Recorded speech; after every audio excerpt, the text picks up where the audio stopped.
Hello and welcome to the Aftermarket Review from Auto Repair Focus. I'm Phil Curry, and as it's such a nice day, I thought I'd take us outside the hub for a change and give you a view of my balcony and blue sky, which is a rarity in the UK, I know. And again, different notebook this time. So, without doubt, let's jump into the Aftermarket Review of news from the last 7 or so days.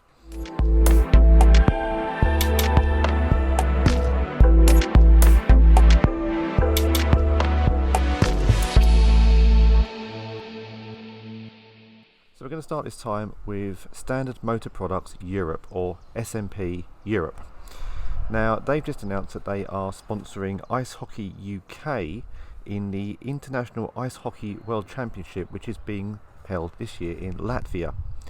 But alongside this, the company is also going to be showing the first time its pink branding. The company is indeed going pink to raise awareness of breast cancer and support breast cancer charities.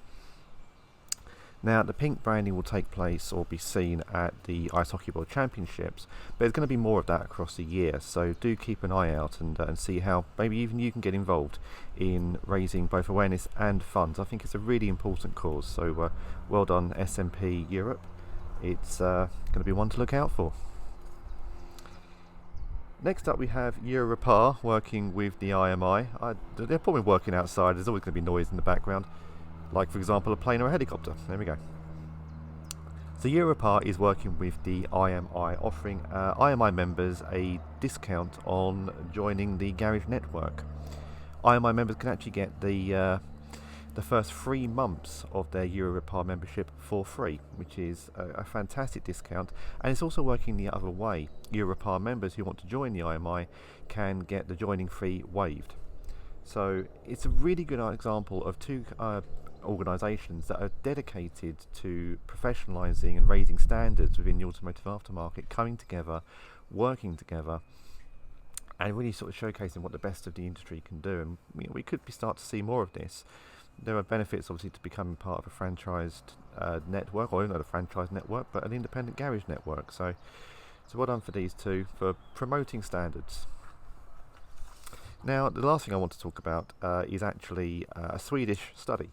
The Chalmers University of Technology announced that if Sweden was to ban internal combustion engines by 2030, which the government there is currently considering, then it wouldn't take until 2045 before the benefits of this were seen, because emissions would lower from 14 million tonnes of CO2 in 2030 to around 3 to 5 million tonnes by 2045. This is because of the country's car park and the average age of the car park. Now, the SMMT recently revealed its car park analysis, which said that the average age in the UK is 8.4 years, but crucially 27.9% of cars on UK roads are over 12 years old. Now, we know the government is going to be banning internal combustion engines in 2030, but it could take a lot longer for that CO2 benefit to really sort of come through and obviously meet goals and meet targets. Of course, there's also going to be an explosion in the used car market for those who actually want to keep internal combustion engines as part of their lives. So it's another example again of, although this ban coming into force, the internal combustion engine is by no means dead. I know we've talked about this in the past.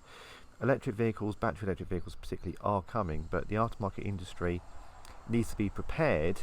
But there's not going to be an overnight shift from one technology to the other, and this study reinforces that. They actually say that if Sweden wants to meet its targets, it needs to introduce the ban in 2025, which I'm sure car makers would be rather against. That's it from the Aftermarket Review this week. Any comments? Feel free to leave them in our page on YouTube. And don't forget to subscribe to Auto Repair Focus Insight newsletter.